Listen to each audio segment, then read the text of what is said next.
figure this time I'm going to show you guys what exactly I'm doing here, how I'm getting these bolts out. I've done this thousands of times. These are big bolts, but obviously somebody went in here and started getting them out, specifically this one here. Where is it at? They drilled it way off center, and that always makes it a million times more difficult. Best bet, when somebody breaks a bolt, just bring it to me right then. Don't even try. Once you try, it makes it 10 times harder for me to get out. Most of the time, it isn't too bad. That one is going to look like there's going to be threads left on the far side, but not the where they drill them out. Once you drill them out, they're gone. You should be able to get all these other bolts out without any issues at all. It'll be just like it always was. So I just want to show you how I do it. First off, it's this massive TIG welder. I know, but it's super reliable. It's got plenty of power for anything I ever needed to do. What we're going to do, take the TIG torch,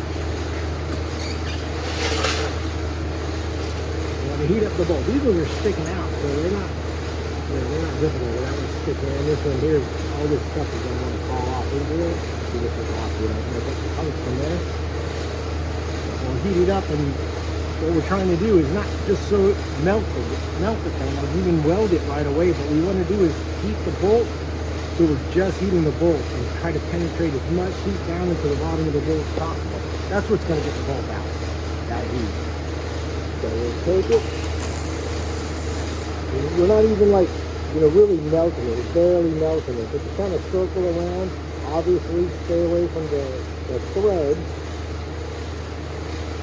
down in the hole, because you don't want to mess that up. But I kind of just barely melt it and kind of like fold the edges over. Usually they kind of roll inwards. This is stainless wire, not steel. Using stainless, it's just that much easier. You get less any kind of contamination. It's just cleaner. I love welding with stainless. But after we get it, fold it over like that, we try to build it up. Especially if it's down in the hole, you got to build it up out of the hole so you can actually weld the bolt to it. Again, don't touch the thread, because once you do that, it's a bad time. The way to get good at that is practice.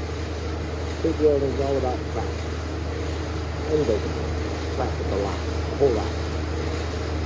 So we're just going around, adding a little bit of wire, stainless wire, like a circle around the edge, so it's all metal. There's no pockets in it. That's the beauty about TIG welding. You can see exactly what's going on. Been in there for a minute. Taking a bolt, sand it to a point. Don't forget to sand the end. You want to get all the coating off it. Best bet is stainless bolts as well. Use a stainless bolt with no coating on it to begin with, and it's just going to be that much stronger. But hopefully these come out, you won't have any issue anyway.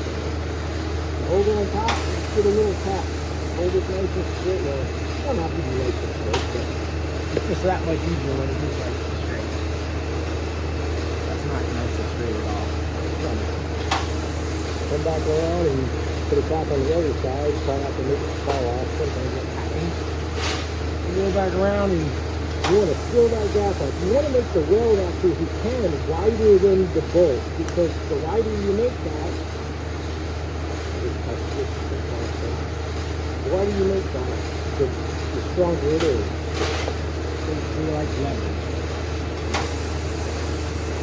When this is sticking up, not in a corner, I'm not going to go ahead and try to weld all around it. Sometimes you don't get that opportunity. I don't want to weld half of it, but that's one of the reasons you put that link on the end. So you get a lot of welding all the way down inside, but even then, on the sides that you can get, just make it bigger than the bolt.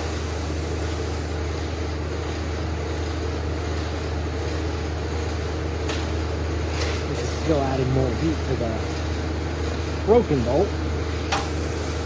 So we're adding heat right to the bolt, not even the bolt. I mean, it's obviously transferring some to the bolt, but the majority of our heat going to the bolt first.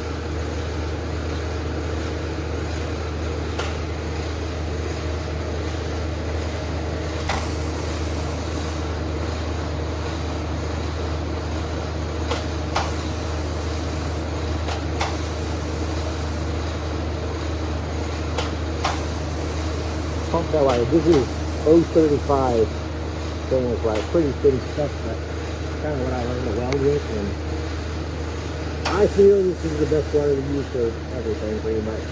Whenever I need thicker wire, I'll use two pieces of this at the same time. Just what it's going to do.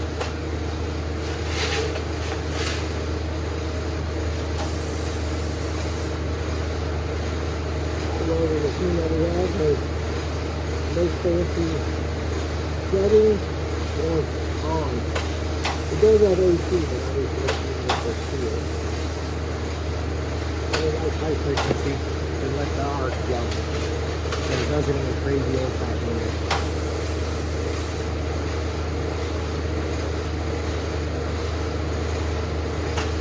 Alright. Now you don't want to grab it and turn it right away while it's super hot because you'll just twist the weld. So I just give it a few seconds to cool down, but I want to kind of try it while it's super hot. What you do, vice grip it. Don't use a wrench because there's too much slop in there. And you wiggle it back and forth like that, and usually you'll feel it tick. Once you start feeling it tick, that means you're loosening it.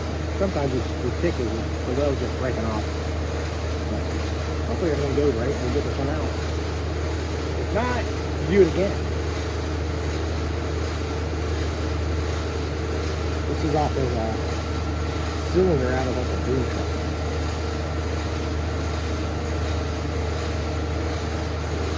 It's spinning, which usually means it's going to break again. I can see it twisting below the weld. I have to just break off underneath of it. I don't know what they did when they took it off. It could have, that bolt could be shattered underneath there already. Who knows? Keep trying. With patience and not just getting crazy with it right off the bat. I gotta heat the steel up around it with the torque. Sometimes you need to take torque. And that's what you got.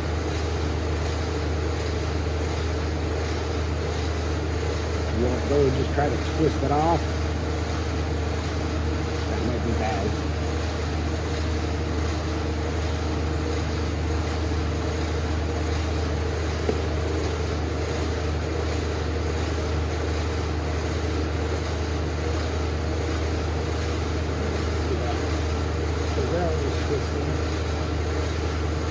Not loose there. Coming out, or is it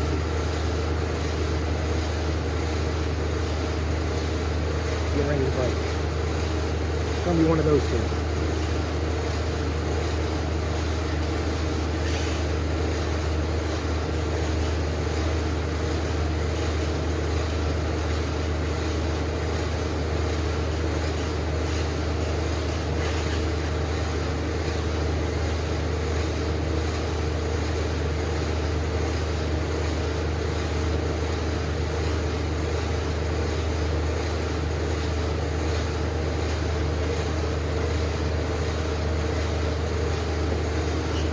Have to get the torch out. What you do is heat up here and here. Doing this cylinder, this ain't hurting nothing. All this was painted, so it's all outside of the inside of the cylinder. And it's painted, so we're not worried about the paint. It's like just repaint it. Maybe we can heat it here and here and see if that makes it loosen up. Try that.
sometimes you just can't do this, say, engine or something like that with a broken exhaust bolt.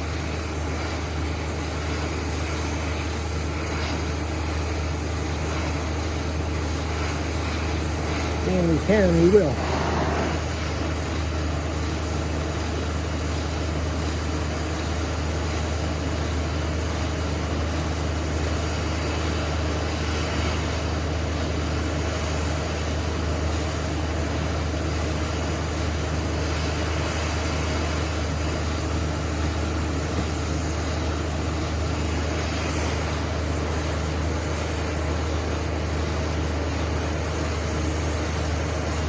Trying to get it to be glowing red.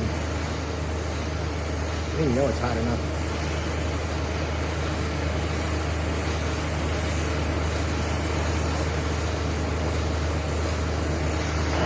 Not the ice cream, it's not the handle though.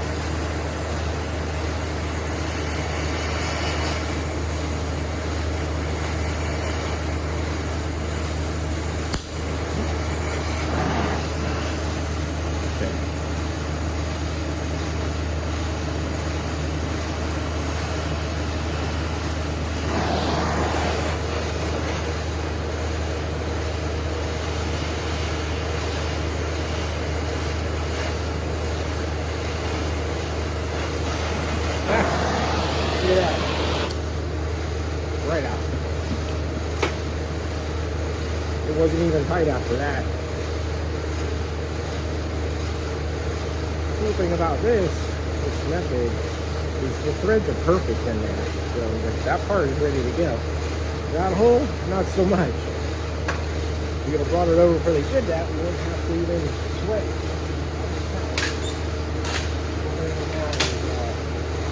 I touch down, we'll go ahead and try that hard one. Usually I like to do the hard ones first just to get that out of the way. I feel like once you accomplish the hard one, it's good.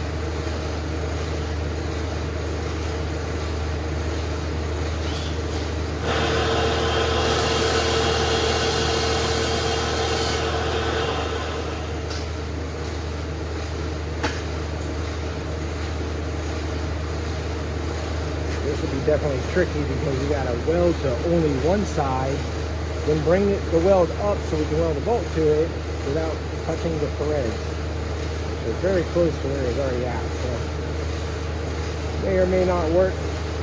I'm not the one who drilled it. Both of my fault here, guys. I can get it out.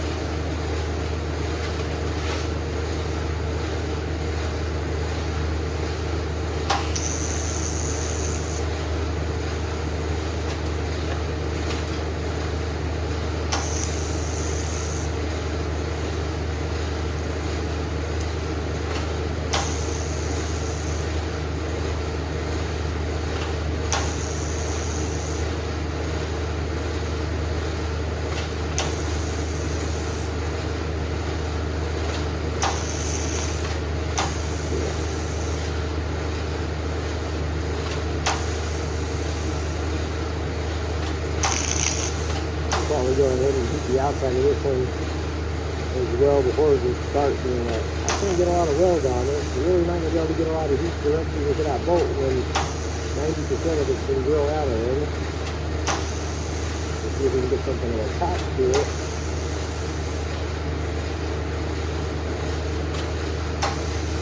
That would be good.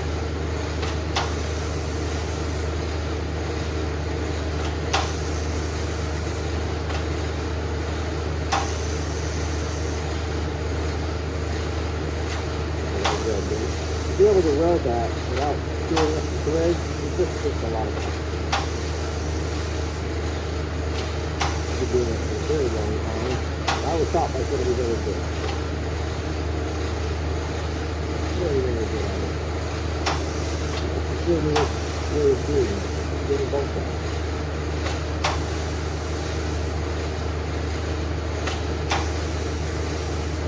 Got another one to do, maybe today. Or something, a very old one. It is a tiny screw, but it's a flathead, like a flat screwdriver screw, you know? And half of that screw is broken off because it's a flathead. steel flat, but not a Phillips steel flat. You take it out. That would be teensy tiny and fun.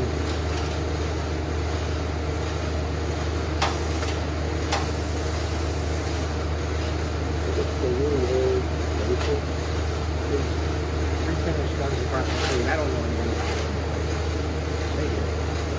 Always different. It's some really weird stuff. Like really weird things.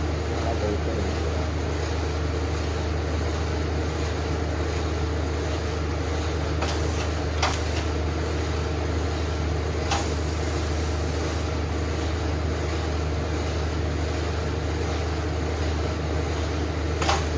Bolt is just like the others. Before I even started, I just put full bolt, cleaned all this stuff off, and wire around it, all that good stuff.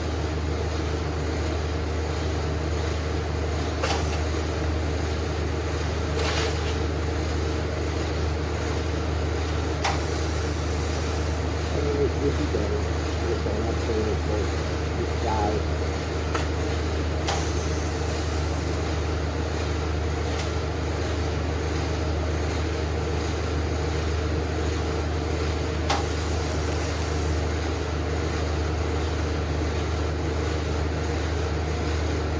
Right up out of the hole, enough to get the weld on.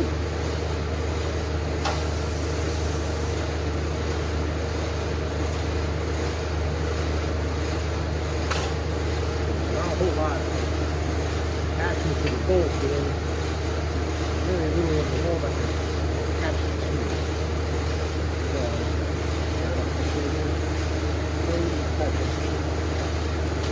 we're just going to heat this up because probably going to get no shot. If it work on one, good chance it'll work on another.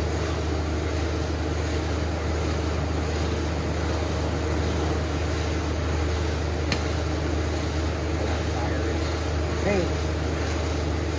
We're not concerned with it.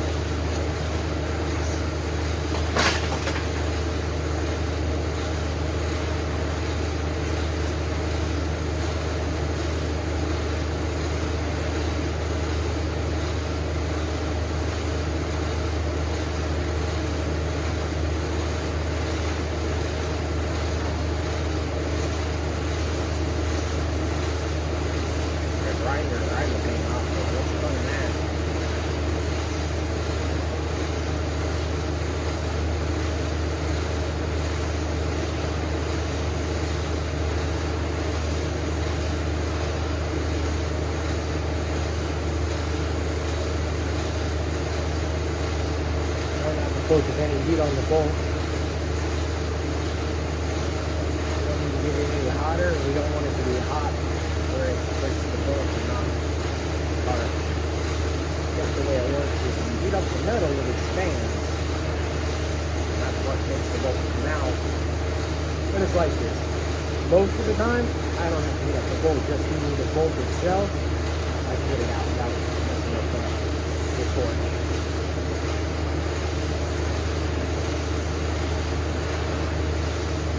But sometimes you have to weld that bolt on 6 to 7 or 20 times.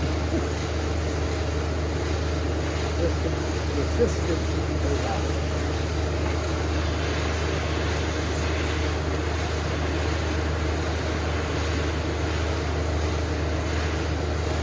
Just doing it on the bench. Not going to need some kind of machine in a hole with all greases and whatnot.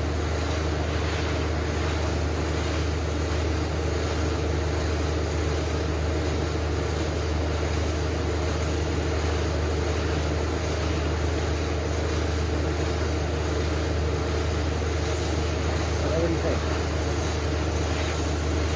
Try it? Oh, look at that. That's pretty good.